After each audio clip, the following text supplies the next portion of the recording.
Hey everyone, welcome to Chess on the Brain with National Master David Bennett. So I have a game against an international master, Eugene Meyer, very strong player. He was as high as the 2500s USCF, and I remember seeing something about him playing in a tournament like a few decades ago, where he was, up there at the top. I think it was U.S. Open or something, but he was up there with some of the strongest grandmasters for competing.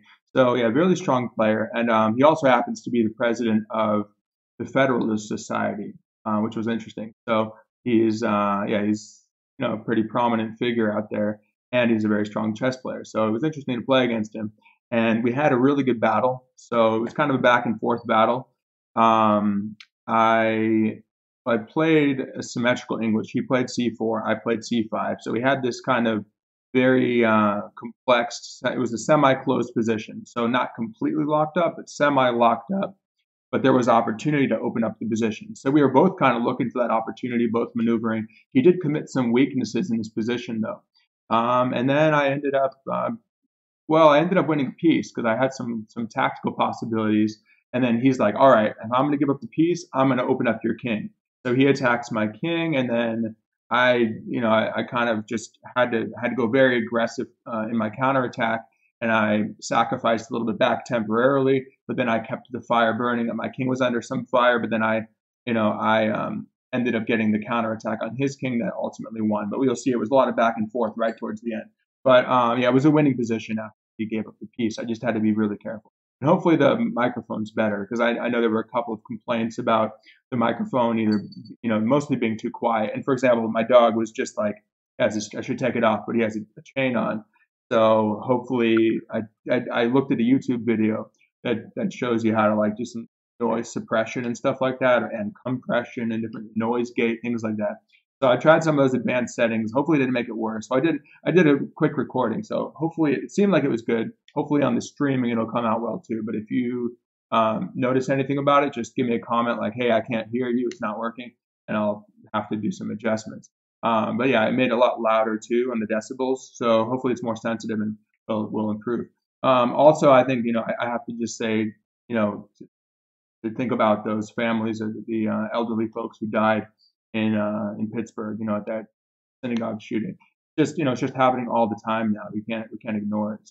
It was always happening, right? It's not like it's anything new. It's just become more salient, maybe. But just want to, just put my thoughts out there for the families, and hopefully something's done because I mean this just can't be. America's supposed to be about freedom. You should be able to express whatever it doesn't matter what your religion is, whatever your identity is, whatever it may be. Well, now trans people are being attacked too. So, and for a while as well. So all these things, like you should just be able to live the life you want to live and not be, the victim of violence because of it. Something, hope something's going to be done about it. We have to fight for that. So let's analyze this game. So this was against Eugene Meyer. He's like I think about 2430, and I'm like around 2200. My rating dropped a bit, but I think I should gain a little bit back from this. So just have to keep on working hard, focusing, have all my lessons I've learned, and I'm trying to make that climb back up to into the 2200s. I think my peak was like 2260 something, so I want to reach 2300 and get the FM title, FIDE, and go from there. So he went d4, and let's flip it around since I just will look at it from the black pieces. So he goes c4, English, and I used to play the English all the time, so it's definitely something I'm familiar with. So I just like to play symmetrical English, and it'll change a lot. It may not stay like this. They can go for a quick d4. I mean, and then you end up playing like sort of against a Maraxi bind or something like that, which I'm fine with. But you'll get pressure on the dark squares. So I don't care how it transitions, but I'm comfortable with this setup. So I like to play c5, and maybe I'll go into this system myself. But I ended up playing my favorite, which was g6, bishop g7, and then knight c6, e6, and knight e7. So that's my favorite setup. In case my opponent happens to see, okay, now you know what it is. If you had time to prepare for me and actually watch this video, good job. Now you know what I want to go for. But I feel like I'm really comfortable with it. I think, as they say, a master of all trades, or a jack of all trades is a master of none. So yeah, it's good to know various openings, but it is also important to master you know how to play against d4, c4, e4. Have one thing you like to do against those, and have your one line you play, whatever it may be. Knight f3, d4, e4, c4, b3, whatever it is. Just know it really well. And I don't think it's really a bad opening. Maybe the Grave, I don't know, but as I think Larson ended up getting crushed when he was testing that out. But yeah, just know what you're playing. So it's okay if you know that I played this, but let's test it out and see how well you know it as well. So he goes knight c3, I go knight c6. So far it's all symmetrical. But of course I'm going to break the symmetry, or he's going to break the symmetry at some point. So we both go for the bishop, fianchetto on the king's side. He's getting pressure on the light squares. I'm getting pressure on the dark squares. That's kind of, staking out our territory. But somehow it's going to, the balance is going to break, the symmetry is going to break. That's where it happens right here. So he goes d3. I thought, okay, that seems a bit modest. Well, he probably wants to go for e4 for the Botvinnik system, and that's super flexible. But it does weaken the d4 square. Anytime you move that pawn, I have that thing on the bottom. It covers the FEN. Usually it says, I couldn't find it though, but I moved it at one point. Like I got to get that back up there. Because pawn's the soul of chess, as Philidor said. And this game is really a testament to that. The role of pawn play. Got to understand the structure. Pawn Structure Chess by Soltis. Pawn Structure Chess. Really good book. I'd recommend, by the way. Let me make sure we're good on the dashboard. Yeah, it looks like it's green. Okay, cool. Yeah, I had some internet connection issues too, so I'm hoping everything's good on this one. There's a lot to delve into here. So after he goes d3, okay, I get my favorite e6. Now people have done this a lot to me. I've done this in English as well when I did e3. Same thing. It's called the Great Snake Variation, by the way. If you go e3 and then, or e3 and d3, or e6 and d6. This is the Great Snake Variation, from what I recall. At least if it's played in English as white, but it's the same difference. It's just half a tempo down. So after e6, now he goes for h4. Yeah, a lot of people tried this against me, and I was ready for this. So I remember when an FM, a FIDE Master, World Chess Federation Master, played h5 against me when I was playing white. I did like h3, and then he ended up, like it would be the equivalent of playing here, and then he would break it open, and somehow I did this, and he like broke it open here. It actually wasn't that bad for me, but it was a little annoying. So I figured I'm not going to overreact to it either. I'm not going to go h5. A lot of this game is about not giving in to your opponent. So it's it's like a mix of prophylaxis. It's I think Nimzovich and Capablanca did that, and Karpov is really big on that. Prophylaxis, just preventing your opponent from doing anything to you. So a lot of this game is about that. You understand their ideas and you stop them. So defense is actually, if you defend well, it's a psychological thing in a way, because you say, hey, you're not going to get what you want. So you want to play h5? I say, no, I'm just going to go knight f6. Okay, you thought I was going to go to e7, but I didn't do it yet. I'm flexible. So maybe he shouldn't have showed his cards yet and waited for knight e7 when my knight can't guard h5. And I'm like, okay, well, you have to be confident enough to sacrifice. If he goes h5, I'm like, all right, fine, I'll take it. You want to go there. You want to sack your rook? I mean, okay, whatever. I'll probably castle queenside. So that's going to be too premature, too crude. Can't work. Or very little chance of that working. Little chance. So I'd be fine with that. So after knight to f6, he goes e4. So then he gets his Botvinnik. But as you see, I actually wrote a blog about this. Maybe I'll link to it or pull it up in the end. But I was talking about in the Marshall Chess Club how I defeated the Botvinnik system. And this guy was around, he was like 2,200, so not quite as strong as this player. But yeah, so what he did was he did the exact same structure. The only difference is he pushed his B pawn, which kind of didn't really help him. But I showed you basically it's called How I Dismantled the Botvinnik System. So I was ready for this. And as you see, so I was ready for this structure plus the h4 idea. But in that game, I actually initiated it by going h5 myself. And then he goes h4. But the idea is that you'll see with this combination, it just doesn't seem to be very good for white. I don't know, something about, I think you'd rather have your pawn on h3, enabling bishop e3 and things like that without worrying about knight g4. It's just this g4 square is a problem since you played h4. And okay, well, once the knight goes to g4 later on, which you'll see happens, well, if you go f3, I go to e5, and you can't chase it. You want to go f4, I come back to g4, and that's obnoxious. That knight is just going to be really powerful and annoying for him. So, oh, let me take off this thing here because I flipped it. But okay, it just only difference is you'll see the moves. So, okay, when he goes e4, I go d6. I figured it's about time for that. May as well strengthen the c5 square, reinforce that. So if he ever goes here, you don't have to worry about it hanging on c5.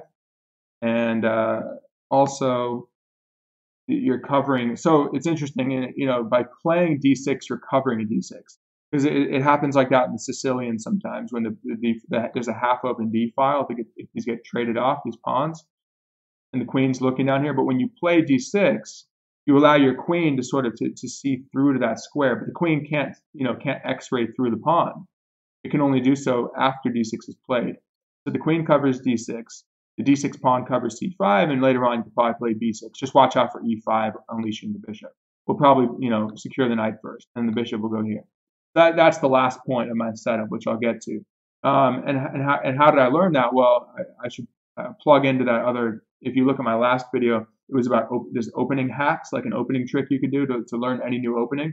So it's about looking at Grandmaster games in a really, really quick way of kind of seeing how Grandmasters play an opening for free by using 365chess.org and chessgames.com, but especially on a 365chess.com or .org. Yeah, you can look at the frequency by which certain players play an opening. So the players who play an opening most frequently, it'll show you those ones. You look at the best games, the ones where they're winning a lot. Like you find out in 2006. Tivyakov is winning a lot with the dragon. Okay, you flip through those games, and so for example, like I looked at a player that was winning a lot against, against the Botvinnik system. I saw that they're doing this d6, and also from the opening book, you can figure out that this structure does really well. And then you start, you filter it, look at the master games, and filter it by rating, and you see that this works really, really well. Queen d7, bishop b7, and it's just hard to crack. I asked. I asked someone on Twitter today about that, and he just, he's really good in openings. James Richardson, I think it's Richardson, and in National Master. So he just didn't know what to do to crack it. It's not easy. So after d6 played, the knight goes to e2. So you can see that now the bishop's not blocked. That's kind of what I wanted. Sure, that would be my ideal to have my knight here. But as it turns out, not only am I stopping h5, since I can take it, but I'm also aiming at the weakened g4 square, since he's only got f3. Okay, if you play f3, now you're blocking your bishop, which is what happened later on, and then you further weaken yourself. You're weakening g3 and e3, and maybe this pathway. Okay. So yeah, it's a little bit problematic for him. Again, I would really like to play h3 as white here, not h4. So it's kind of a bluff, and I think I called this bluff with knight f6. I played pretty quickly because I knew it. So knight e2, and then I just castled, just making standard moves, d6 castles, playing solidly. And then he goes knight f4. So I'm like, okay, I see what you want. You really want to play h5. Well, just because someone wants something, you don't have to believe that it's good, right? You can say, well, you want to play h5, maybe I'll let you do it. I'm like, well, look, that means that this whole knight maneuver will be justified. The rook will be justified sitting on h1 if he can pry open the h file. It's not like it's as aggressive as a Yugoslav attack. I think the name they still call it against the dragon, which is super aggressive line that you could play against the dragon. Because I used to play dragon a lot, so I'm always thinking about, okay, would this be as bad as the most aggressive line that they try against the dragon? Because I could even handle that. I'm used to that. But if you can say, hey, well, it's a weaker version of that, I'm like, all right, fine, go ahead and attack my king. So playing h5 would probably not be the worst, but it's still activity that your opponent doesn't deserve. So why give it to them, right? Don't give them what they don't deserve. Make them work for it. If someone's going to beat you, you got to be confident in yourself. You say, you know what? I'm going to hold strong. If you want to beat me, you got to play brilliantly, and you deserve it. Go ahead, but be confident in yourself, and you'll get plenty of wins that way. But you got to, you don't just go into some line. You got to, got to make sure you're playing solidly and calculate clearly, have clear ideas, and then you should be very confident and do what you need to do, to work on your game based on what your weaknesses and strengths are. So h5, and then he goes back. So I'm like, all right, well now you just lost kind of two tempos, right, by going to f4 and back to e2. So I take the opportunity to just plop my knight down on g4. And I feel like I must be like probably even slightly better now, at least equal. So playing with the black pieces when white is the one trying to gain advantage, you got to be pretty comfortable about that, having a knight g4 in. So, well, again, if he plays f3, and this is exactly the same thing. Let me just show you real quick because it might be useful. It's how I dismantled botvinnik. I think a bunch of Twitter pages showed up. Yeah, so this one right here. But yeah, this is pretty much the exact same structure as you can see from this position that arises. So yeah, just take a look at that if you happen to be really interested in the botvinnik system. And prophylaxis again was the key. You have to be patient in positions like this, you know. But again, it happened like so. The only difference was this a3 stuff. But see, I played h5, so we have the same structure. And but the knight was on e7 in that line. So after knight g4, does he just castle? No, he's like, all right, fine. You want to stick your knight on g4? Well, I'm sticking my bishop on g5. And of course, he was provoking f6, which I'm not going to do because I don't need to. Now he's actually helping me do what I want to do because if I want to go b6, again, I have to watch out for e5 in certain lines. It might not be terrible. A lot of times, actually, if these pawns are traded, it benefits black. Because if you can imagine, well, just don't lose your knight, right? If you escape, get away scot-free with your knight there, and you can, I don't know, maybe after you do, like, for example, b6, e5, bishop here, well, then if he trades and you trade, let me just play that out. Well, what happened was I did queen d7. But like, for instance, even if I did, my queen's hanging, right? But even if I got b6, since I can't really do it with my queen hanging, I had to with my queen. That's the point. So I guard the knight. But if I did b6, e5, again, bishop b7, just imagine if they take, you take, yeah, it opens up the bishop, but it's actually problematic for white because by opening up the half open b file, if you don't hang your queen, after you move your queen, then you're actually enhancing your control over d4. So again, that pawn structure is just so critical.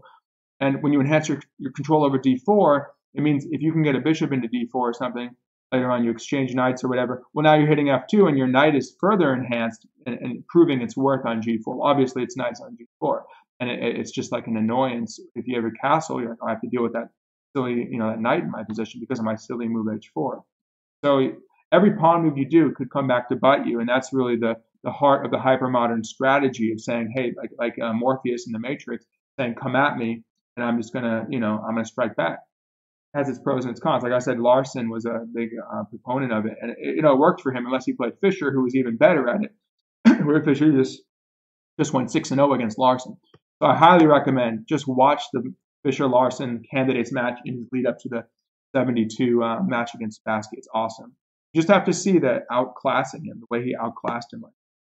Okay, so after queen to d7, then he just castles. He's like, fine, okay, I castle. I'm like, okay, well, that's not really, I guess I can call it a concession because it means, well, you're not just going to throw everything on your king side at me, are you? Well, if you do, your king is going to be there. And that's why a lot of times they like to castle queen side, opposite side castling before they go ahead and just, throw it, if you're castled king side, before they throw everything at you.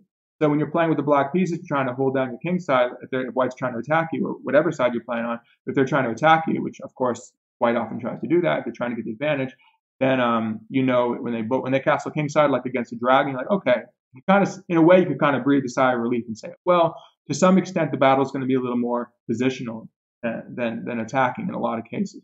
But this is okay. Right now, it is positional over the dark squares that I'm fighting for.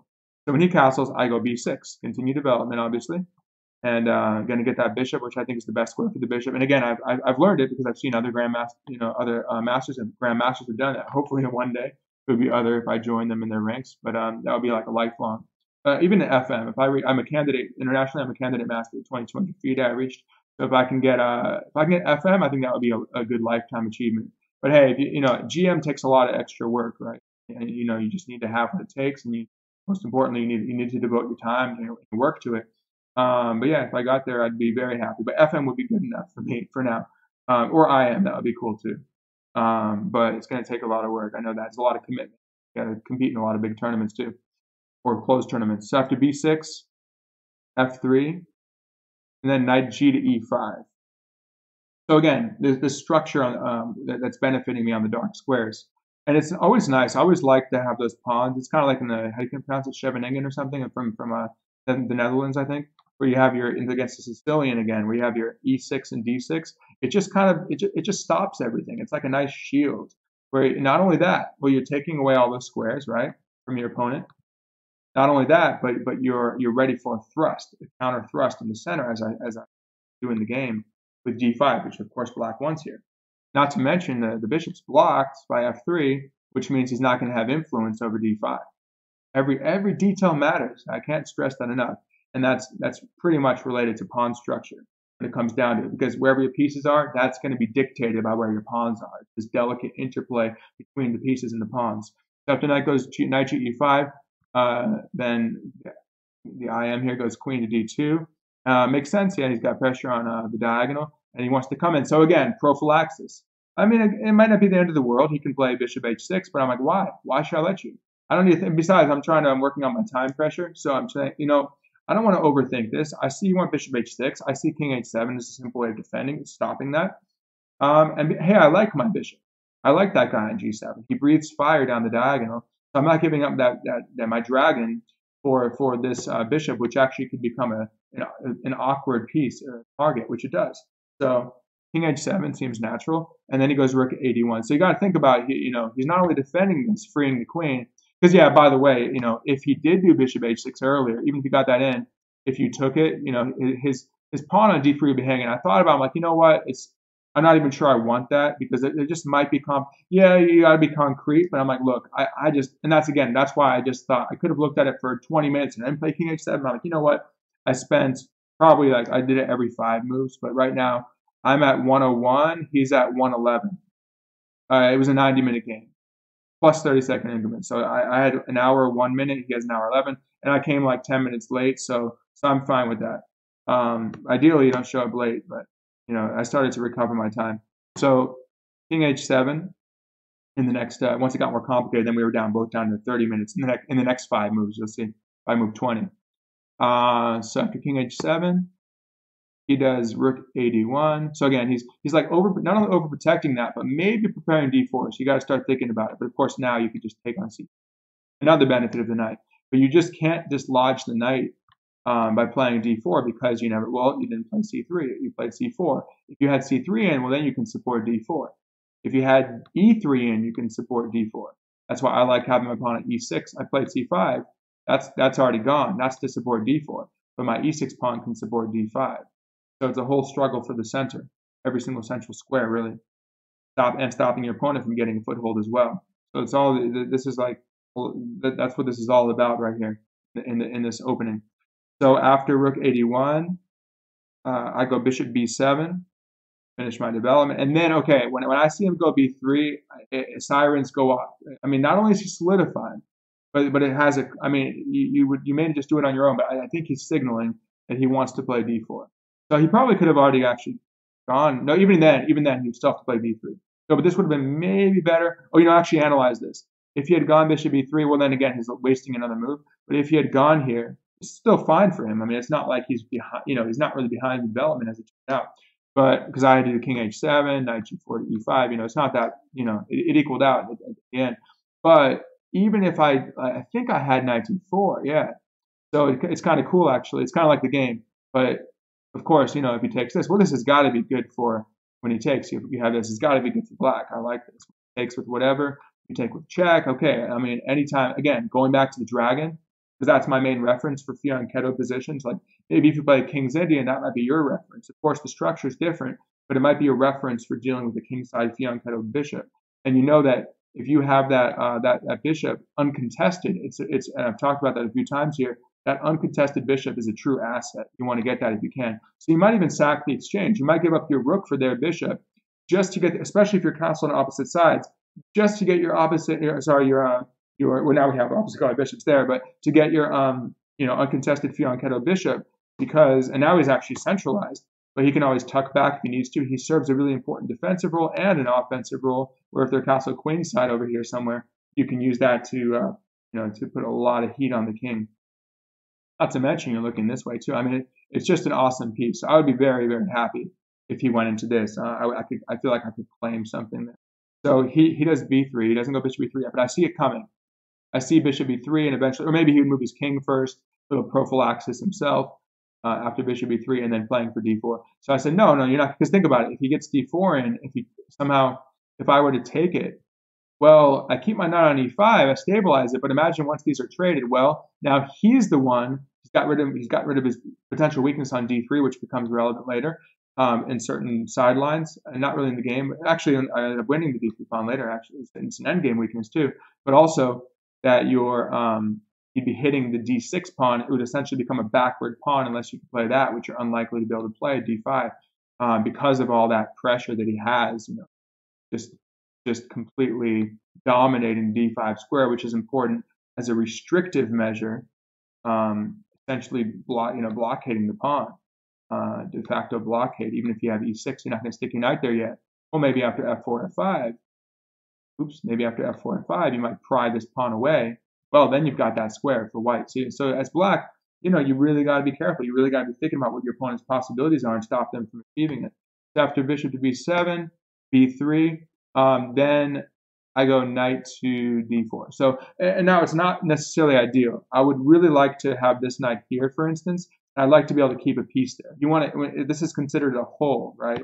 d4 is a hole because of the weaknesses he committed with e4 and c4. He committed a little bit of a crime there, right? That's not ideal.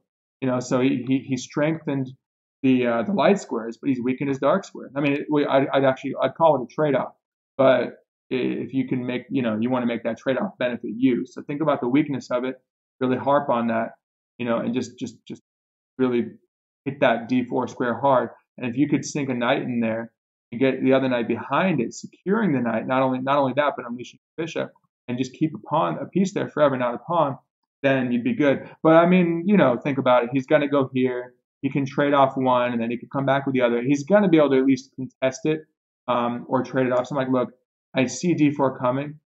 Right? See the writing on the wall there with d4. So it's I don't like cliches, but I had to throw that in. Okay, after knight to d4. So with knight d4, so now he takes it. He may as well fill in the hole, right?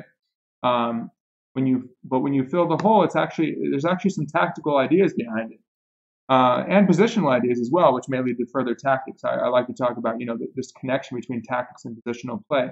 You improve as Fisher said, tactics flow from a superior position. So there are some superiorities that I'm gaining, certain superior features of the position that black has now.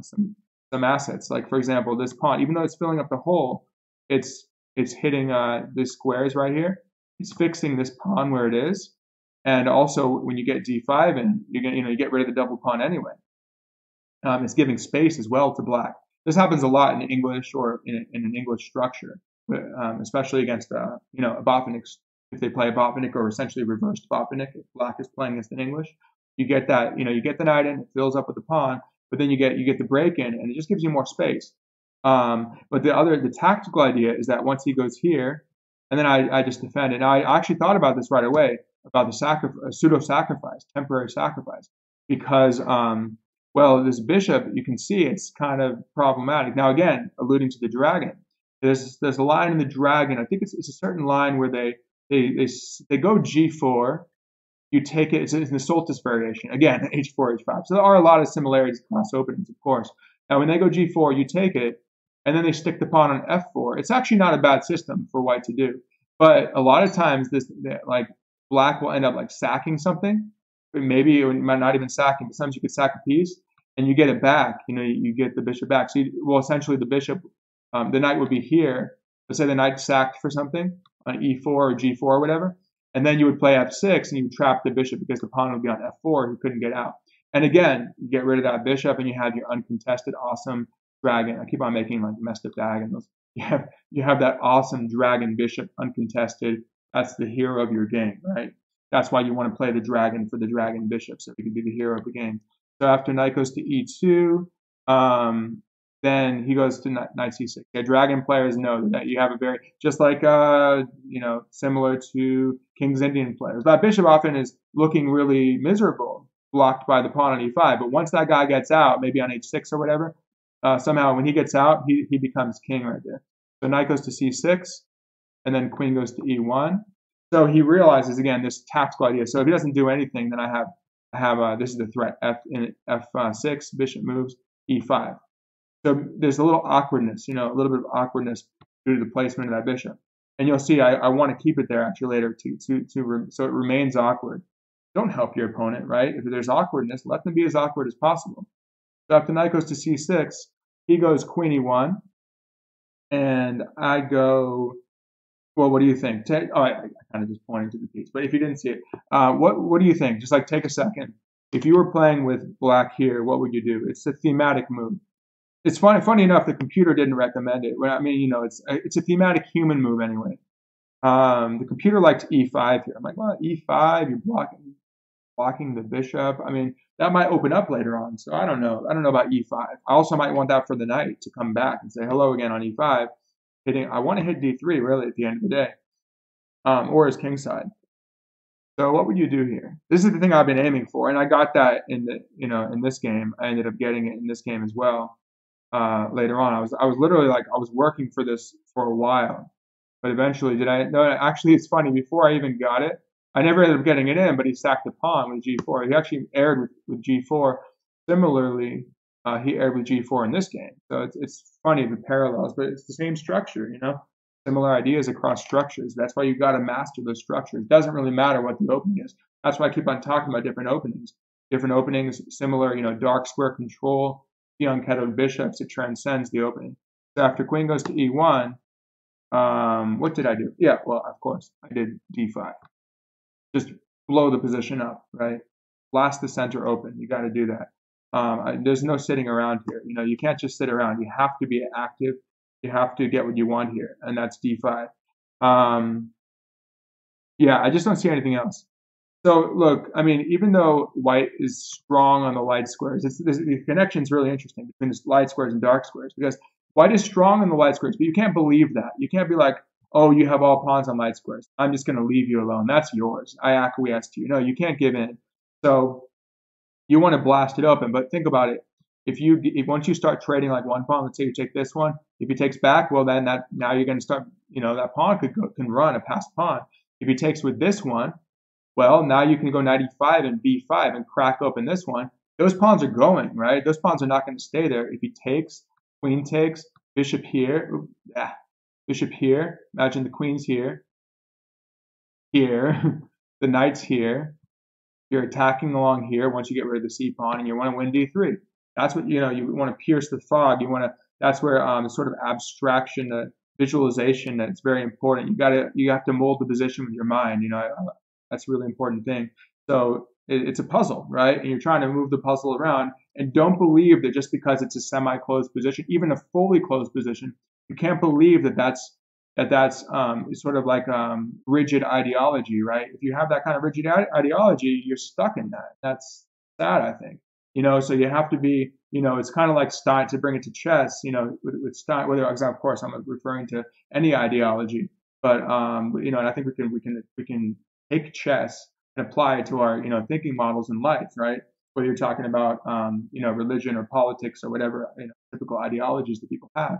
But to be open-minded and to take what works for different things. Like, for example, Steinitz was really doctrinaire, right? He was the first world champion. That's great. He tried to make chess a science. It's really interesting. Look into Steinitz from the late 1800s before Lasker beat him. And Lasker was like, maybe he'd get a bad position, but he was about psychology. He would just, he would get into bad positions, but he would just fight him. He would come out on top. And he had other ideas too that kind of, was more malleable, more fluid than Steinitz. And someone like Fischer, who could just completely throw everything aside. He was way ahead of his time. He threw all the dogma aside. So, just you can't get fixated on something. It's very important. I think chess helps to develop a flexible mind, because our minds are all sort of moving toward rigidity the older we get too. So it's really important. Maybe that's why kids tend to be pretty good at chess, because they're not stuck in dogma yet. So after queen goes to, sorry for the tangent, just hopefully, just trying to give my thoughts on chess, and maybe it's helpful. So queen goes to e1. I should remember what I did here. Oh yeah, of course I did. And then what does he do? I don't even know why I'm looking at this. I should remember this game. Let's see, because this was like everything from here was kind of forcing too.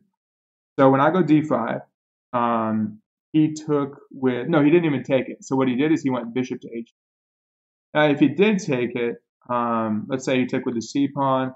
I was thinking about some scenarios where he tries to keep me with these two pawns. Like, let's say he sacks a pawn back. I'm like, all right, whatever. I mean, I have like, let's say I have these two weak pawns.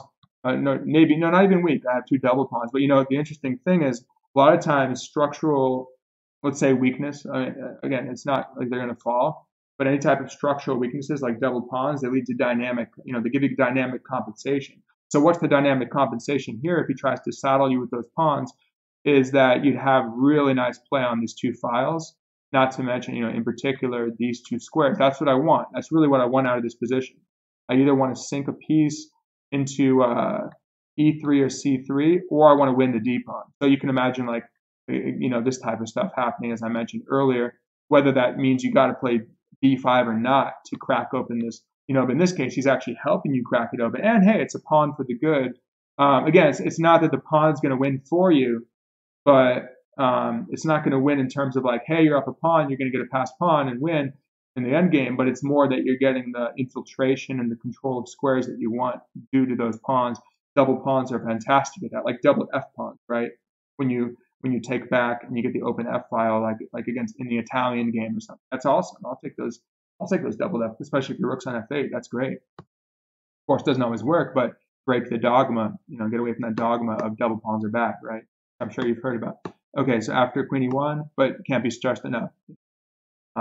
It depends on the situation, of course, circumstantial. So after he goes here, now he's actually threatening something, right? Because since he has this pin, he's threatening to take on D5. So if he takes like this, toward the center usually, right? And then I take back, then he would win my queen.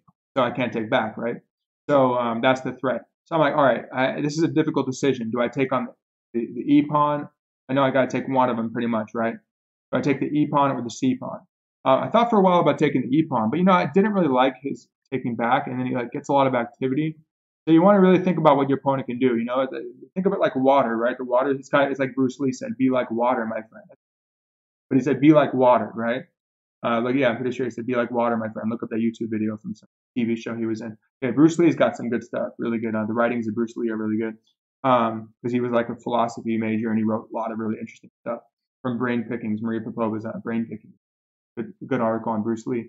So when you take on E4, yeah, you open up the F file. So again, just think of it like water, right? So it's not that you're biased about your own position. You're thinking about how it can flow from from throughout the position, back and forth, so, side to side, wherever you are in the position, it doesn't matter, right? It's like sort of an objectivity that you want to gain about the position. So when you're looking into this, you say, well, that's good for the rook. So why should we help the rook, right? Again, it's coming back to not helping your opponent, not believing your opponent. You got to be, strong-headed and just be like, I'm just going to force my ideas, but at the same time, being very flexible and sensitive to what your opponent can do, right? But you can only do that. You can only force your ideas in the first place and stop your opponent's ideas if you're aware of them, right? So you have to listen. I think chess helps with listening as well. So after B takes C4, you got to listen to what your opponent's trying to tell you, right? I want to win something. I want to gain a file. Don't give it to him. So after B takes C4, now again, if he did take this way, I'm like, I don't know about that. I mean, you give me a passed pawn, sure, you have 3 against 2, queenside majority, but that's more of a moot point.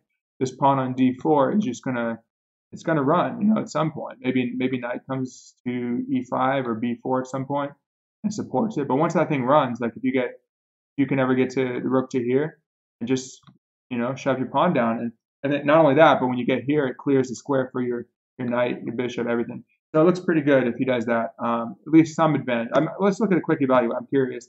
If we run a quick evaluation from the computer, I'm sure it would say black is slightly better here. Yeah, it thinks that black's up like the equivalent of about a pawn right here.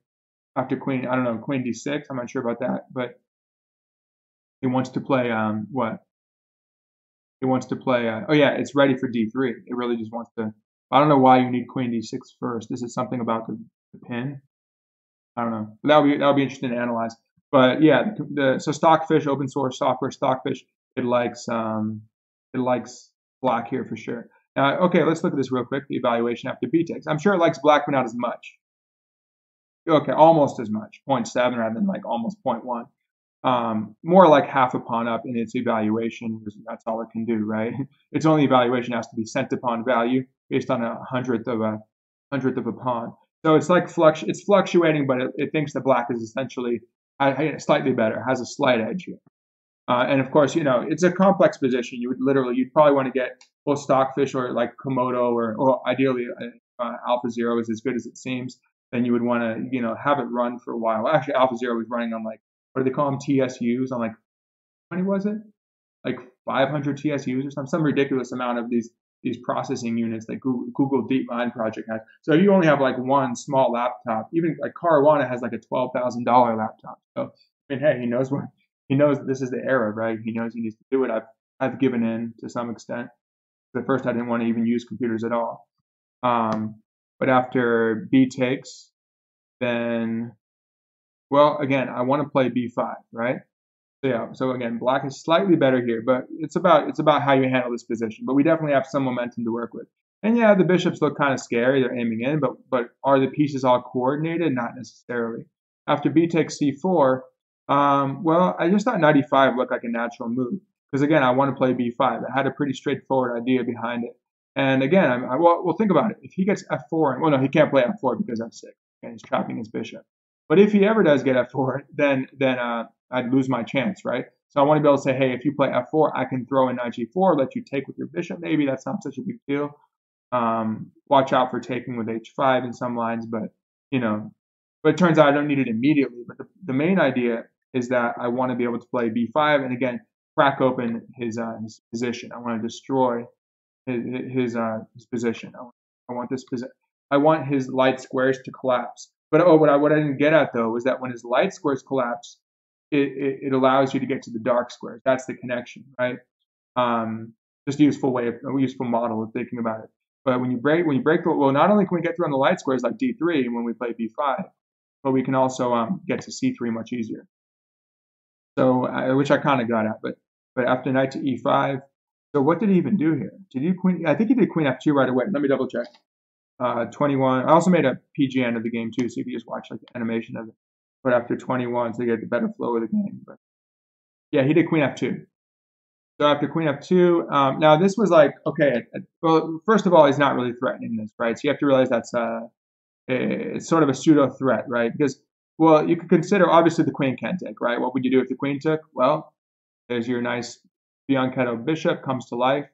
Obviously the queen takes, knight takes check, discovered attack on the queen, unleashing the bishop on the queen with a forceful move of check. So basic tactic, right? And if the knight takes, well, another level up, but basically same idea. So you'd have queen takes, you pick up, he gets a pawn, you get a knight, you sack a queen, you sack a knight for a pawn, so everything's equal. So you got a pawn, he got a pawn. Then when he takes it, then you take the queen with check. I don't know, it's kind of a wash, but it's still, you're getting in on the weak squares on d4, but he'd have bishop e3 and the recovers. I'm like, it's not ideal. But I was thinking, okay, there's something else here. There's something else in this position, which is the weakness of f3, the pressure on the diagonal. This rook here, which is currently dormant, but we want him to come to life.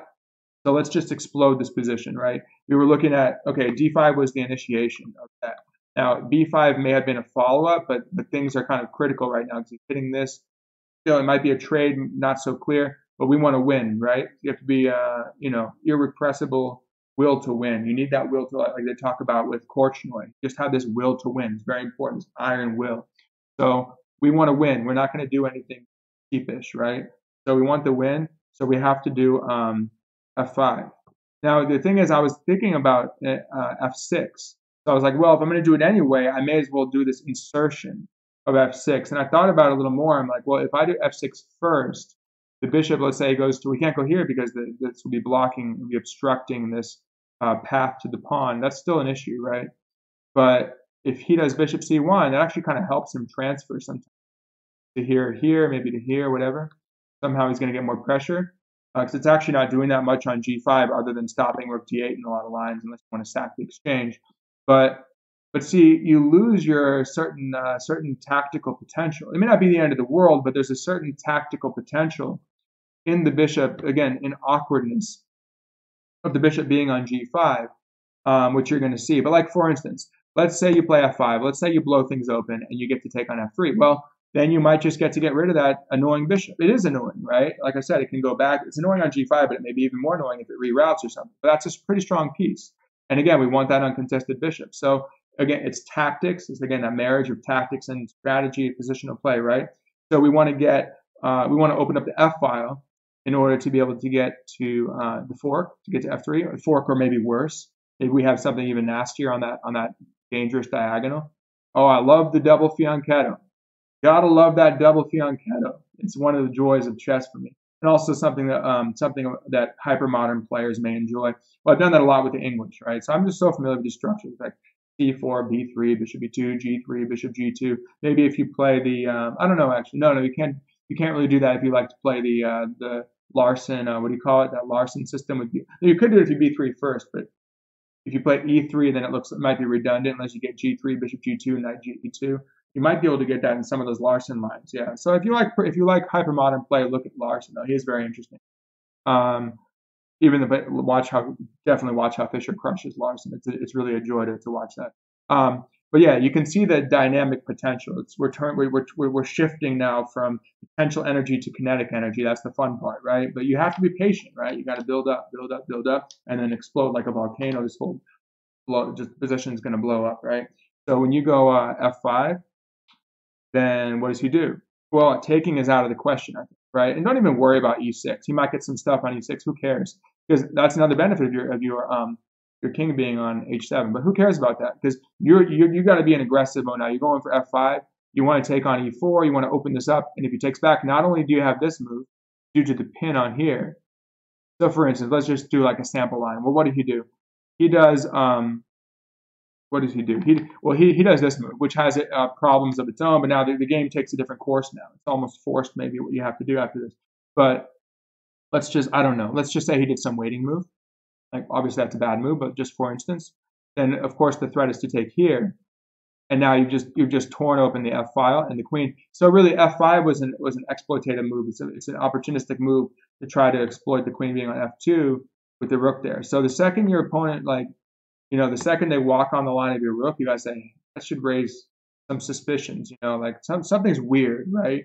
And then and same thing, like you should not feel comfortable with your queen being in the line of fire by a bishop or a rook. Watch out for those long-range pieces. Through the X-ray, doesn't matter if there's pawns, they can exploit it in a lot of ways, so watch out there.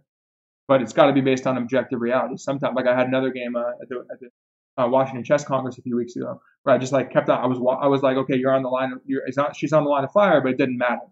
And moving her would have been a concession, which I didn't need to. But that was based on the objective reality of that position, which is important, right? So after f5, knight goes to f4.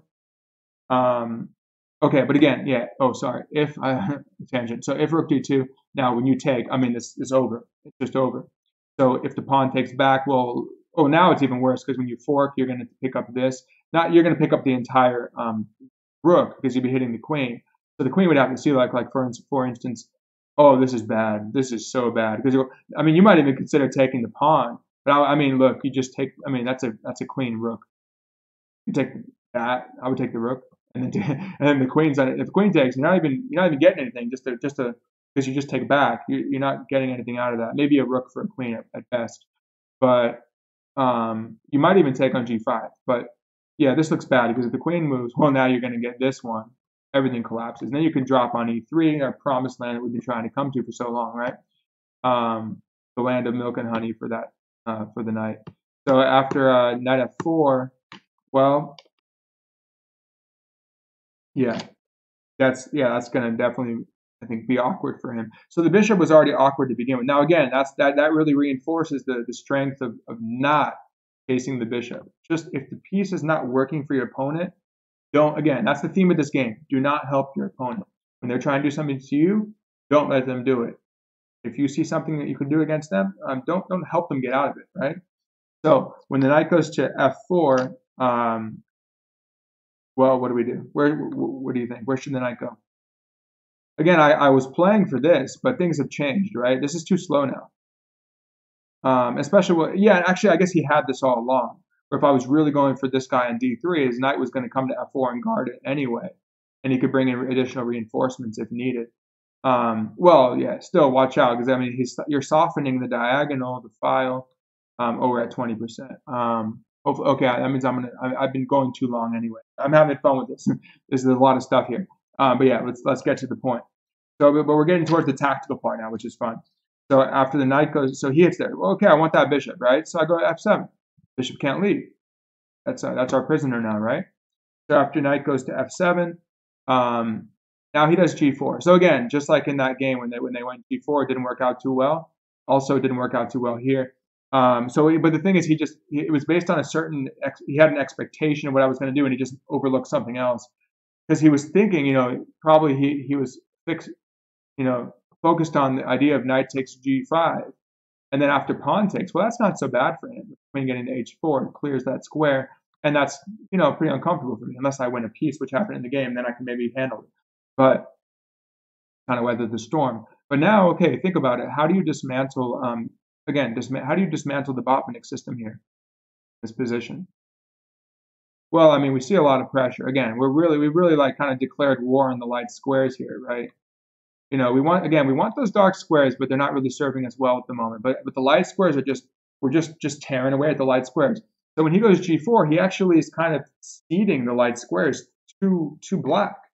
So you just take it, this is where we do follow the rule of thumb. You don't have to think too much about it. You capture toward the center. There's another prophylactic or preventive point behind it as well, in that when he takes back, away from the center, we take toward, he takes away, we take toward once again.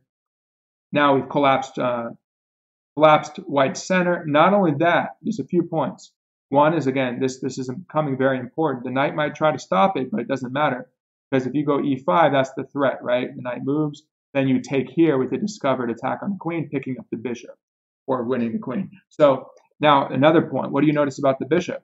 Well, remember there was that pressure earlier?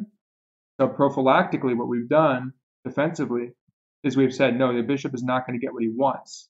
He wants to breathe fire on the diagonal. He's not going to get to do it. He's going to breathe in his cellar, or in his cell right there, in his dungeon, right? Keep the bishop in the dungeon. Don't free him, right? Why are you going to free the bishop? He's already gone here. Well, that gave your bishop a lot of potential energy on the diagonal. Don't help his bishop get any energy. You gotta block him, right? Shut it down. So when we take this way, we're not giving him the chance to do anything. And now again, if he were to take, he'd lose a piece really. So then he does something unexpected. He didn't look too happy at this point, but if you look at the whole thing, it looked like he had a strong kingside attack, but it's really that this is I think it's just a winning position. If you do quickly here, it's minus, like black is, you're kind of up a piece anyway in terms of evaluation, minus 3 pawns. So it's looking like it's winning for black. But he tries h5, which at least it's a practical choice. It's like, look, he's getting low on time. I moved 26. I was down to 14 minutes. He had 25 minutes, and we had 14 moves to go until the time control of 40 moves. So, with a 30-second increment, though, you can deal with it. But you don't want to get down to like severe time pressure, like 2 minutes, 1 minute. But even then, you can make a couple quick moves. Key is you want to get a winning position, and then liquidate. Ideally, play an endgame good enough that'll get you there, right?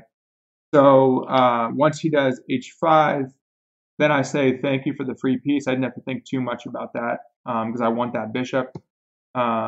You might look at e5, but no, I mean, come on. He's getting like to g6 and stuff. If you don't do something, he's gonna take and fork because the knight guards it. He's gonna pick up the knight. No, you're not getting that, right? Don't give him that. Don't give your opponent things that they don't deserve in the position, right? So why, again, don't help your opponent. That's the theme of the game. And pawn structure, of course. That's the theme of every game. At least when I'm doing it. I need that tab again. Pawns are the soul of chess. So after h5, thank you for the piece. Okay, black is winning. So the mindset should be, I have a winning position, but I need to fight like hell because I know my opponent is gonna be fighting like a rattlesnake. They're a rattlesnake until you get them, right? Or even after you get them, right? No, but then they resign, you're good, right? But you can never be too careful. You got to get that point marked down, right? So the mindset should be, you have to work harder now. Yes, you're winning. You should be optimistic, but you need to be like working harder than you work the whole game to get your advantage, right? So that's an important point that'll hopefully win you a lot of games, and not as opposed to being miserable, which I've been there. I've been there a lot of times, being miserable by losing a game that you should have won. Well, if you didn't win the whole game, you got to win the opening. I think it was someone told me Botvinnik said that.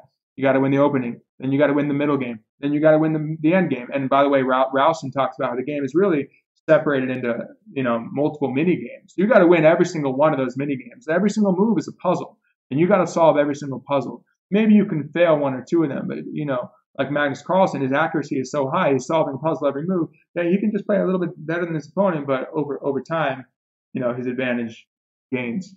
So after knight 6 g5, well, of course, he goes queen h4. He tries to create some problems, and yeah, it looks a little bit scary. So I think I made the human move, which was to take the knight, because I'm like, look, you have a strong attacker, right? If you have a strong attacker, I want to get rid of you, okay? So the knight, notice that the three main attackers here, and potentially the rook, if he can create a mating net by not allowing the king to run in some lines. But you got to be willing to move your king a little bit and just kind of play as I think it's Naroditsky, GM Naroditsky has said. He likes to use the word cold-blooded moves, right? They're cold-blooded moves. Your king, and Karpovian moves, I guess. Those king moves, right? Just don't be afraid of moving your king like that, or as Steinitz said, the king can fend for himself, something like that. Let the self-defense. Let the king be his own defender. Hey, it's not that easy to get a king in checkmate, right? You have a lot of resources to use them. Now, when you take on f4, again, that's maybe not the best move according to what I saw in Stockfish from quick analysis, but the alternative was, I think it was an immediate check, rook takes, and then the insertion of g5. So yeah, it's actually a pretty natural idea, good right from the art of defense in chess from another, again, just like in the Soltis variation with h4 h5. Soltis writes some great books, pawn structure. I brought him up like 3 times already, pawn structure chess, and this one. Just a lot of this is a lot of connections here between those things. But when you go g5, so he talks about one of the methods is to close lines, obviously. Pretty simple, straightforward idea, common sense. But close lines, and then you pick up your rook, right? Well, you're already up a piece. You won the exchange. Okay, black is winning, but there's complications. So it thinks it's like -8 for black here, like up almost a queen in its value. But I think the practical move. So look at the line though. When I do rook takes, he did takes first, and he's inviting me, of course, to take. Now I went back, but of course he's inviting me to take because then he has this nice check, and then he's going to pick up my rook with check. And my king walks into the file. So I said, no thanks. Let's just go back. And then now if he takes, now he can never get here because of the knight, right? I don't think he wants to sack his queen just yet. So he takes this one first. And then now I calculated, again, cold-blooded move now. Cold-blooded move is to let the queen come to h7. Say, come and get me. Again, it's based on, cold-blooded moves are based on objectivity, right? You must be objective about the reality of the position. I say, okay, if you do the fork, so it's a pseudo-sacrifice, right? When I took the knight, gave up the exchange, I gave him a rook for a knight, he has to give up his rook for the knight, and now the pawn enters. It's a pseudo-sacrifice, but now I'm up a clean piece. I merged a piece out. He's not winning this position. And not to mention, the pawn on f3 obstructs any rook action on the f-file, guarded by the bishop conveniently. And we can always throw away that pawn if we need to, just to unleash the bishop, which I did in the game. But when he goes, no, he didn't do it. But again, it's like typical, again, to go back to the dragon. In the dragon, a lot of times white gets into h7 or even pretty much h7 if you keep your bishop, maybe h8. But as long as you know you can hide somewhere and you could run, maybe you just you let him take you on a king hunt, and you can feel good about that, or he or she could feel good about that and say, hey, I get to chase your king around the board and say, all right, well, that's based on your desire. That's based on how you feel about the position. I'm going based on my objectivity, or maybe it's based on some sense of intuition, like maybe Kasparov's famous sacrifice of his rook against Topalov. There's probably some intuition there too, but I think he saw a lot of lines that worked for him. But if you see that it works, don't be like, well, it looks kind of scary, so I'm just gonna do something.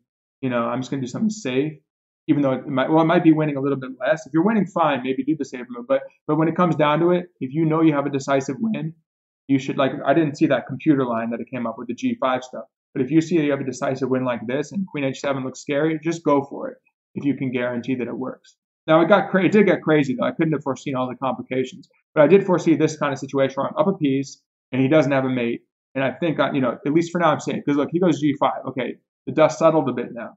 The dynamic play ended, but no, yeah, there was a lot of dynamic moves. Look at this. If you go back a few moves, you can see there was a lot of chaos after he plays G4, of course, right? Bam, look at this. Everything opens up. Pawn comes in. I take it. He takes it. He takes it. I check. He takes. I take. He goes here. Now the dust, after like 5 moves, the dust settles. He goes G5. And then I throw. Now, it was kind of weird because there was an issue where like the time control was reached after move 30. It's supposed to go after you lose after you lose on time, essentially. It's supposed to give you the extra 30 minutes after the 40 move sudden death. But you just wait till the 40th move and you lose on time. Then it gives you an extra. You lose on time, right? Then it gives you flag. Then it gives you an extra 30 minutes. But so they had to deal with that, and I was kind of like distracted. But while they were doing that, I was like, okay, yeah, I think F2 looks pretty good. Let me just make sure we're good on the stream. Still live, okay? Hey, we have one. Oh, hey, James. Yeah, James Richardson. I mentioned you earlier. He's national man. He won the. Shout out to James for winning the World Open. I saw that. Not the entire World Open. That'd be like whatever, some huge prize. But you still win a good prize, and you had to work really hard to beat the people at the expert level, who are like actually probably like sandbaggers or who are like 2250 or whatever, who dropped down in order to win that section. And you said explosive. Oh, you speak Spanish? You said first trade of dark squared bishop. Wait, first. Oh, what my commentary, my political commentary. Trade of dark squared bishops is often favorable in these structures for black. And I know, and as I mentioned, James was doing some stuff on this. So, okay, I'll come back to it in a minute. I'll come back to your to all the analysis that James did, just so I don't break the flow of the game. Thanks for all that, James. Let me just finish the game real quick. We'll finish the flow of the game to the best extent that I can, with 12% left. Minimizing tangents, but hey, tangents are fun, right? Okay, tangents are fun. But after F2 check, this happened after, you got to get the story, right? Because that happened after the whole time control issue when they were dealing with it. But they reset the clock, and then I dropped the pawn at F2. He takes with actually, it looks like the king would have been better, but he took with the queen, which alleviates some pressure. Now you don't have to worry about it. Okay, but now in some lines, you got to worry about the queen going to F2, right? So after queen takes F2, then you got queen to C6.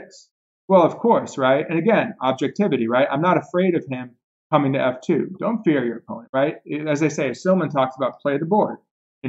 Play the board. If this move, you have king. Okay, sure. Someone mentioned, yeah. Well, what about the rook coming here? Okay, but come on, let's be realistic about it. Let's be concrete about it. How is the rook going to get there? By that time, you're already going to be in, right? And you have your rook coming. You're probably going to he can't get, well, he can go here. No, he goes king h2. You got 2 bishops. You got these 2 scissors cutting across the board. He's not doing anything, right? So you got to be, again, you have to be confident in what you have in your position. You have to be confident in your assets. You have to believe in them. Kind of like if you're a trader, right? If you're a trader, don't be if you're trying to hold something, you have to have faith in your investment, right? You can't just throw it away because of the whims of the market. That would be cowardly, right? So after queen to c6, yeah, you got to be a contrarian. I'm all about that. You got to be whether you're investing or whether you're playing chess or anything you do in life, be contrarian. But don't be contrarian just because you want to be cool and say, "Oh, I'm a contrarian." But do it because there's a reason for that. Because you're not just going to go with the trend just because it is, but because of the objective reality that you're trying to pursue. So to the best of your ability and being open to admitting your mistakes and learning from them, right? So after queen to c6. Okay, he goes queen to h2, and now you can start to see he's coming. He's like, I'm back again. I'm going to come to h7, especially now that she's like, hey, you're going to get punished now because you gave up your shield pawn, the f pawn. Now you see more tactical possibilities for white. So you got to be careful here. Okay, we got to finish it up, 10%, because I can't plug in both. I'm using that for the microphone. All right, so after queen to h2, then we got bishop e5. Well, let's just sack the bishop, of course. Because now we're getting an h1. It looks terrible, right? If he takes it. Well, he does this now, and then he sacks his bishop, counter sack, right? But as you can see, this just is terrible. Actually, I was thinking like worst comes to worst, I can just take the bishop and guard here. But no, this is just lost. If he comes here, then you have bishop check, and you're gonna either take this d1 with check, or he comes here, and you got this check. He goes, okay, that's just lost. Just lost. And then you're going to just carve in with your pieces and you're up a bishop again. But you give your piece back, but you got a nasty attack and you recover it. And if he did this, no, this can't work either. If he comes here, he must be getting mated soon, right? Is it rook check? Yeah. That's a mate. Just rook check and then a mate. Anyway, he goes. Okay, so obviously it's out of the question. So he can't take it, but he has this cool counter sack, and this gets fun, right? Because now if I come here, I'm walking into the rook, so I'm like, all right, fine, I got to take it. But when I take it, there's no trick. There's no mating pattern of him coming here, and the sound's probably altered now. Hopefully the sound is good, but there's no sound with the adjustments. All right, no, I don't need to sync. Forget about that. Okay, so if I take on, yeah, I got to watch out for the mate. But when I take on e6, everything's covered. And hey, I'm up 2 bishops, all right? I am up 2 bishops, so don't forget that. Even though my king is the one under attack now. But I kind of didn't look carefully enough at this. I was down to like a minute. This is a little scary because if my king goes up, he gets a mate with the discovered check, double check, right? So I have to take it. Now, again, the rook check immediately, I would just move over and there's no checks. It's awesome because the bishop guards h8, queen guards here. So I saw that idea. I was like, okay, again, cold-blooded, right? You got to be cold-blooded. It looks scary, but it works. So when he goes here, I take it. Bishop takes g7. He gets his check in. And the best that he has now is to win the bishop back. He's still down a bishop. And now my queen carves in. And it was kind of a fun finish. He can't go here because the mate on g2, so he has to run. Then the queen just kind of carves its way in. Check. And okay, yes, reach the time control. Did I reach it yet? Queen takes, queen e3 check was the time control. Okay, and then of course, wait. No, queen f3 check, and then queen e3 check was the time control. And then of course I took the pawn with check, can't go wrong there, because if he moves to c1, you take with check. So he has to go back. It's all forced, right? And then I was like, oh, this is cool, because if I go here, it's fine, right? But this is cool because you go to c3. This is not, and the queen just keeps walking across. And everything loses. So he went king here, and then of course that invites this nice mating pattern where he has to give up the rook and you take with check and he resigned. But look at everything that's losing. It's fun because if he goes king f2, you get queen e3 mate because the bishop, the rook's in the wrong place. If he goes, okay, what do you see what happens? Try to imagine if he goes to e2. If he goes to e2, oops. And then he was looking at that. He's thinking he should have gone here, but it turns out that that would lose. But he was thinking he had something maybe to, because if he had, assuming that he had king running after that, well, yeah, it's a little complicated still. Hey, he's threatening mate. Don't forget, he's threatening mate. So this better work, right? But as you can see, I mean, intuitively, you should know that if you have a queen and a bishop uncontested, with an exposed king, it's got to work, right? Okay, so after queen c3 check, he goes, oh wait, he resigned. After king d1 check. So basically the idea was though, is that, so you have this cool mating pattern, right? If the rook weren't there, it'd be a mate. This is an art of attack in chess. Vukovic covers that mating pattern, one of the first ones he talks about.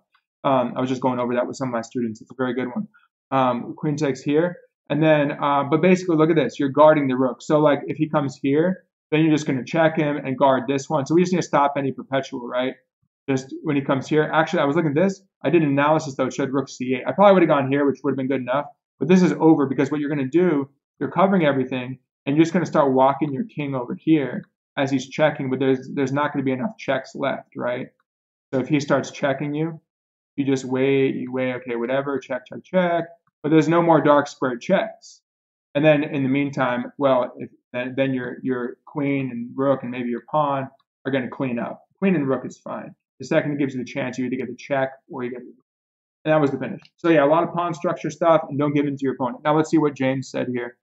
So James, you said, hopefully you can see that there. Oh wow, lots of good stuff. Yeah, James gets deep on the analysis. So check out James on Twitter. Yeah, well, he recently, thank you James for coming back on Twitter. We need you on there. So James, you said first. I don't know what you're referring to first. Again, I think it might have been referring to my Oh, first. Yeah. Again, sorry, I went on some rants. But, okay, trade of dark squared bishops is often favorable in these structures. Yeah, I can imagine that. You're saying like for black, right? Because if you trade the dark squared bishops, then you'd be able to, you'd actually have more control over the dark squares, especially if the d pawn's in the way of your bishop on g7. Once you trade those bishops, well, now you're really getting your knight or your rook into c3 or e3. Use that as your outpost and double up or whatever. And that would be awesome for black. Oh, for black. Neat. I don't know where that was. Bishop could end up short of squares. Oh yeah, you noticed that after probably you were talking about the bishop. You anticipated that where the bishop was going to get in trouble, right? 1% left. I think it's going to die at 6. I think it's going to stay going to like it's going to die automatically at 6% to save itself. So control the battery must save itself. Control. Okay, bishop could end up short of squares. Control a lot of squares.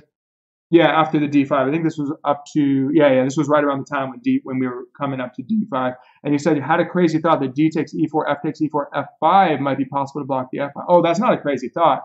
That's cool. Yeah, that would be really cool. So for instance, like early on, before all the madness happened, so no,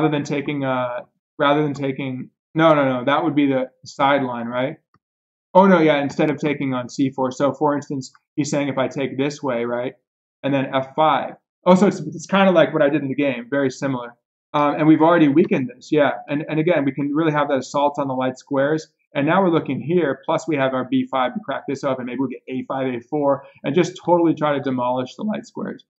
So yeah, I can see that this is very interesting. It's like, yeah, you're conceding that he gets bishop g5, but again, if it doesn't coordinate with the rest of the pieces, it's not an issue. Also, we have a grip on g4, which means he's not really going to get that in without a sack, which probably won't work. Not f4. I don't know. I don't really care about that. Yeah, I think it's going to be similar to the game, maybe similar to the game. But we had that sort of dynamic potential in some ways, I think. There was something different. No, it was that f3 was a target in the game. There's a little bit of a difference, but probably would have still given a lot of potential there. And you said spam in the chat. No, that's cool though. If anyone else, feel free to join in with James. Nice position to get against an IM. Thank you. Yeah, that's the thing. I tend to get a lot of good positions against IMs, but I tend to lose those positions after getting a winning advantage or a really good advantage. I mean, I had some good wins. I beat 2 IMs in the World Open 2015, I think. So I had that, and then I beat 1 IM in a shorter game, like a 45. And then I played these IMs. Every single time, I played this guy from China. He's a Chinese IM at the Marshall Chess Club Championship. And I had a complete win. I covered that. That was my most upsetting tournament. No, it was upsetting because I lost 3 games in a row. And then I said how I came back after losing 3 games in a row. That was like a moment for me where I came back and just like said, hey, look, it either makes you or it breaks you. If you're going to lose 3 games in a row at the beginning of a tournament, you can withdraw. Don't do that. I'm not going to call any names for that, but don't withdraw from a tournament. Just fight, duke it out. Just keep fighting. Don't give up. But the key is you got to be okay. If you really think you can't figure out what you're doing wrong, but I knew what I was doing wrong, and I made the adjustments, and I had to just relax. I relaxed, and I just came back, and I crushed it, and I won 5 out of my next 6. So I wrote a blog about that one, but yeah. So I had like inconsistencies. You got to find that consistency, but you got to figure out what works for you. So, and then you said spam. Nice position against IM. Bishop can be target on g5. You saw explosivo. You speak habla español? Es muy. Oh yeah, tengo algo en español también. Algunas veces.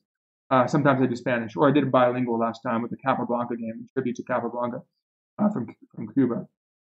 Desperation for it. Yeah, exactly. It looks like it's dangerous, but yeah, it was desperation. But hey, I mean, otherwise, like I said, it was -3 and he was losing. So why not?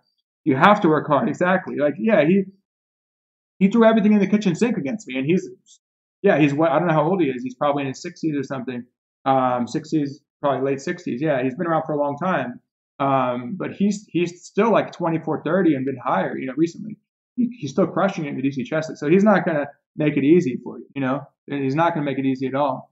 And then, oh, thank you, Chess Notes. You got to be cold-blooded, right? You're allowing queen h7. It's about to die. You have to allow queen. I think that's an instructive point. That's why I really want to harp on that. And I'm not going to like just make it for like 1,200, 1,300 players. Like, hopefully this is useful for up to expert level or beyond. But especially, I think people are probably knocking on the door of like 1,800 expert level. And also if you're playing, you want to get there by beating a lot of stronger players. Well, or just beating lower rated players a bunch of times, but you can't, that's not a good formula. You've got to get some big wins to really make those strides, right? But you got to be fearless against those guys because they will collapse, especially because you have a psychological advantage being lower rated, right? Because they think, oh, I got this jump, right? And then you have to crush them. So you have to be, again, you got to be confident in yourself. Like it teaches you whatever endeavor you're doing, chess teaches you that. I've never lost a winning. Oh, thank you. I've never lost. Yeah, thank you for rubbing it in.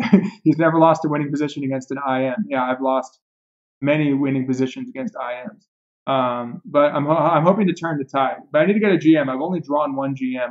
I drew Sergei Ehrenberg. He was from, I think he was from Siberia. Then he emigrated to Israel, and then he moved to the U.S. But he's a great player, very solid. Kind of someone described Ehrenberg as Karpov once. So I played him like twice and lost. Finally, I got a draw against him. I had good positions though, but still, like they're just they'll just grind you down. It doesn't matter even if you get into a better position. Again, you got to beat them in the opening, the middle game, the end game, every phase of the game. Yeah, good. You never withdraw. Yeah, don't be like that. Don't withdraw. Just duke it out. Keep going. See un poco. He speaks a little Spanish, but like Tenacious D. James habla español. See, wait, James is your coach. If I recall, I think James is your coach, right? Sorry, I'm not recalling. I'm not tying because I'm seeing like a name, chest notes. I'm not tying it to a name right now. I think I saw something about that. So you have a good coach in James. Not hot blooded. That's a bad joke. Never had any musician verse. Oh, you got to play an IM, man. You got to make it happen. You lost. Oh, you've played Reshevsky though. So he's played some GM. Man, Reshevsky is actually a player that I really like. Yeah, and Sarah. I don't know about Albert, but Sarawan as well. Yeah, Reshevsky and Sarawan. Well, Sarawan played the English a lot. So if you want to know the English really well, and Reshevsky. So if you want to know the English, study their games. But yeah, Reshevsky was a great positional player. I don't think he's alive anymore. Yeah, he was like around Fischer's time. I think a multiple time U.S. champion, but awesome position. But he was a positional player, but also a really dynamic player too. So definitely check out Reshevsky's games. Anyone who wants to you know, change, try different styles to become more eclectic, bring it in. Definitely look at Reshevsky. Oh, you've drawn an IM. Yeah, IMs are tough. But you became an NM recently too, right? You became an NM by winning the World Open, which is a pretty cool way to do it. So, oh, he's an old guy. Hey, man. So is that? Well, not that old, but like I said, I mean, my opponent, he's not. What do they say in chess? 20 is the new 50 or something. With all these young guys using their computer, using the supercomputers and everything. But hey, man, you see these guys in the DC Chess League. Doesn't matter. You see Larry Kaufman. He's on my team, Grandmaster. He's behind Komodo. Like he's doing all the stuff with technology. I think he's in his 70s now, and he's crushing it. He's crushing it. He won the World Senior Open a few years ago. So, which book is it? By Reshevsky? Oh, I think I've read some of that book. Okay, now it's dead.